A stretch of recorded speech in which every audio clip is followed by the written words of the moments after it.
పరిగాసన అనేది చెప్పబోతున్నాను మీకు. ఈ పరిగాసన అనేది ఎలా చేయాలి, దాని బెనిఫిట్స్ ఏంటి, కాంట్రా ఇండికేషన్స్ ఏంటి, సో ఎలా చేయాలి అనేది మనం ఇప్పుడు చూద్దాం. ఫస్ట్ మనం వచ్చేసి వజ్రాసనంలో కూర్చోవాలి, నీలింగ్ పోస్కి రావాలి. ఇలా నీలింగ్ పోస్కి వచ్చిన తర్వాత అడ్జస్ట్ చేసుకుని నార్మల్గా కంఫర్టబుల్గా వజ్రాసనం నుండి స్టార్ట్ చేయమని చెప్తున్నాను. సో వజ్రాసనంలో ఇలా కూర్చొని మెల్లిగా లేచి మీ రైట్ లెగ్ని స్ట్రెచ్ చేస్తూ స్ట్రైట్గా పెట్టండి. ఇదంతా మనకి స్ట్రైట్గా ఉండాలి. అంటే సైడ్ వేస్ నుండి స్ట్రైట్ చేస్తున్నాను నా లెగ్ వచ్చేసి. అండ్ ఇప్పుడు ఏం చేయాలంటే రైట్ హ్యాండ్తో ఇలా మెల్లిగా నెమ్మదిగా రైట్ సైడ్ వంగుతూ లెఫ్ట్ హ్యాండ్ని ఇలా తీసుకుని రావాలి. అట్ ది సేమ్ టైం మన రైట్ హ్యాండ్తో మన ఫింగర్స్ని పట్టుకొని ఇలా బాగా స్ట్రెచ్ చేసి వంగాలి రైట్ సైడ్.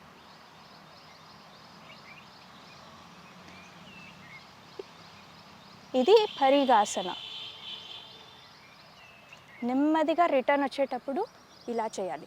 దీనివల్ల మన హిప్ గ్రాయిన్ ఏరియా ఓపెన్ అవుతుంది అండ్ ఇంటర్కోస్టల్ మజిల్స్ అనేవి స్ట్రెంథన్ అవుతాయి. అండ్ మనకి అందరూ వెయిట్ లాస్ ఈ మధ్య అంతా వెయిట్ లాస్ గురించి అంటూ ఉంటారు. మనకి సైడ్ ఫ్యాట్ ఏదైతే ఉందో అది బాగా తగ్గుతుంది, ఎందుకంటే మనం స్ట్రెచ్ చేస్తున్నాం. అండ్ దీంట్లో ఏంటంటే డైజెస్టివ్ ఫైర్ మనకి అన్ని ప్రాబ్లమ్స్ని క్యూర్ చేస్తుంది. మనకి ఎక్కువైనా తక్కువైనా డిసీజ్ కింద ఫామ్ అయిపోతుంది. మనకి డైజెస్టివ్ సిస్టమ్ బాగా ఉంటే ఏ డిసీజ్ అయినా మనకి దరి చేరదనమాట. డైజెస్టివ్ ఫైర్ బాగా రావాలి అని అంటే మనం ఇలాంటి ఎక్సర్సైజెస్ చేసినప్పుడు అవి ప్రెస్ అవుతాయి. మనకి లివర్ ఉంటుంది, ప్యాన్క్రియాస్ ఉంటుంది, కిడ్నీస్, ఇవన్నీ అయినప్పుడు బాగా అన్ని డైజెస్టివ్ సిస్టమ్, ఎక్స్క్రీటరీ సిస్టమ్ ప్రాపర్గా ఉన్నప్పుడే డిసీజ్ ఫ్రీ బాడీ అయిపోతుంది. సో డైజెస్టివ్ సిస్టమ్ని ప్రాపర్గా ఇప్పుడు నేను ఇలా స్ట్రెచ్ చేసినప్పుడు ఏమవుతుంది, ప్రెషర్ పడుతుంది ఇటువైపు. సో మనకి స్టమక్, ప్యాన్క్రియాస్, లివర్ వచ్చేసి బైల్ జ్యూస్ బాగా ప్రొడ్యూస్ చేస్తుంది. అప్పుడు డైజెస్టివ్ ఫైర్ వల్ల ఇప్పుడు ప్యాన్క్రియాస్ కూడా ప్యాన్క్రియాటిక్ జ్యూస్ బాగా సెక్రీషన్స్ బాగా ఉంటేనే మనకి తిన్నది బాగా అరుగుదల సాధ్యమవుతుంది. అది లేనప్పుడు అది వేస్టేజ్ కింద ఫామ్ అయిపోయి బాడీలో ఎక్కడో స్టోర్ అయిపోయి ఫ్యాట్ కింద కన్వర్ట్ అయిపోతుంది. సో ఇవన్నీ బాగా మనకి రిబ్ కేజ్ ఓపెన్ అవ్వడము, రిబ్ కేజ్ చెస్ట్ ఓపెనింగ్ ఇలా ఓపెన్ చేస్తున్నాం కాబట్టి ఇది కూడా చెస్ట్ మజిల్స్ కూడా చాలా బాగా ఓపెన్ అవుతాయి.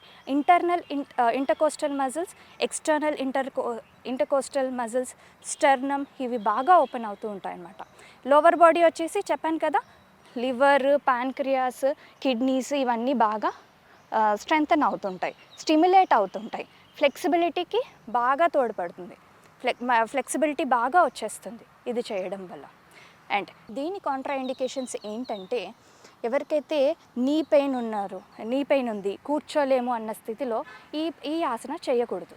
అండ్ హీల్ ఇంజురీ, ఏదైనా రిబ్ కేజ్ ఇంజురీ, యాక్సిడెంట్స్, హిప్కి ఏదైనా తగిలినప్పుడు ఇలాంటివి చేయకూడదు.